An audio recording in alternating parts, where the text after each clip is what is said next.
And the race is on. Superior Art from the outside. One slow out, Labi. Superior Art followed by the favorite Preziosa. Sahara Knights running in third alongside is Terrible Marvin. Tiger Ruffy is running in fifth. Moving up from the outside is Labi.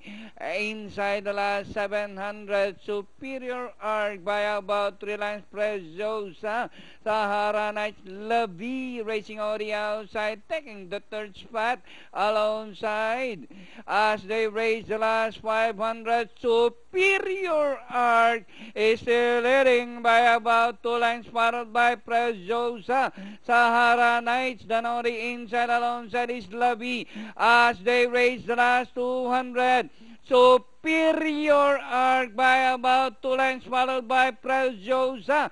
Sahara Knights, Danori inside, Lavi, Tiger Rafi. And nearing the finish line from start to finish, Superior Arc, Preziosa, Sahara Knights, Tiger Rafi, and for your Pentafecta, 12, Lavi. 11, 7, 8, 2, 12.